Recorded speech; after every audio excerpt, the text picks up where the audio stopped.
మతపరమైన లబ్ధికే కాంగ్రెస్ నాటకం.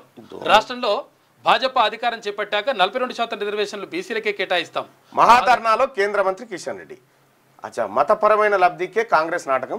రాష్ట్రంలో భాజపా అధికారం చేపట్టాక 42% రిజర్వేషన్లు బీసీలకే కేటాయిస్తాం. అంటే అప్పటిదాకా మేము ఇవ్వమని చెప్తున్నాం. 8 మంది ఎంపీలను ఇచ్చిన, మరి నీకు ఎందుకు ఇవ్వాలి? ఎంపీలను ఎందుకు ఇవ్వాలి? మరి అది ఇచ్చినప్పుడే ఇద్దాం, తీయాలని రాజీనామా చేయమని తర్వాత ఇద్దాం. మరి అప్పుడు బీసీలకు 42% రిజర్వేషన్లపై ఇచ్చిన హామీ అమలు చేయడం చేతకాని కాంగ్రెస్ పార్టీ కేంద్ర ప్రభుత్వంపై నిందలు వేయడం సిగ్గుచేటని కేంద్ర మంత్రి కిషన్ రెడ్డి అన్నారు. ఆ రిజర్వేషన్లు బీసీలకు మేలు చేసేవి కావని, మతపరంగా లబ్ధితో పాటు కేవలం రాజకీయాల కోసమే ఆ పార్టీ నాటకం ఆడుతోందని ధ్వజమెత్తారు. కాంగ్రెస్ కామారెడ్డి బీసీ డిక్లరేషన్పై ఆ పార్టీ తీరు నిరసనగా శనివారం హైదరాబాద్ ఇందిరా పార్క్ వద్ద బీజేపీ ఓబీసీ మోర్చా చేపట్టిన మహాధర్నాలో ఆయన మాట్లాడారు.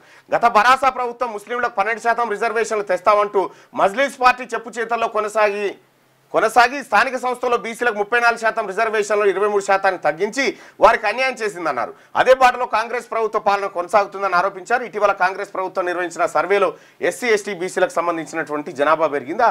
అయితే ఇక్కడ మీరు భారతీయ జనతా పార్టీ వాళ్ళు ముస్లింలను బూచిగా చూపెట్టి బీసీల నోట్లో మన్ను కొడతా ఉన్నారు. ఎందుకు హిందువుల నోట్లో మన్ను కొడతా ఉన్నారు? ఇదంటే రిజర్వేషన్ల విషయంలో మీరు అధికారంలోకి వచ్చిన తర్వాత చేస్తామంటున్నారు. ఇప్పుడు అధికారంలోనే ఉన్నారు కదా, కేంద్రంలో అధికారంలో ఉన్నారు కదా, బ్యాట్ తీసుకోయా ఒక్కటే దోమ తిరుగుతున్నాయి.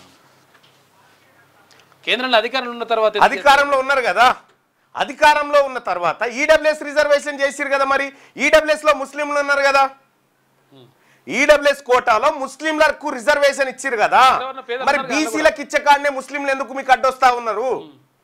ఇది తప్పు. కిషన్ రెడ్డి గారు, మీరు బీసీలకు మోసం చేయడానికి మరోసారి సంకల్పించిర్రు. భారతీయ జనతా పార్టీ బీసీల ద్రోహిగా ఇంత రాజముద్ర వేసుకుంటుంది. స్వదేశీ ఉత్పత్తులు వాడటమే దేశానికి సేవ, 3 ఆర్థిక వ్యవస్థగా ఎదిగేందుకు అదే మార్గం. ట్రంప్ వ్యాఖ్యలకు స్పందనగా ప్రధాని మోడీ పిలుపునిచ్చిండు.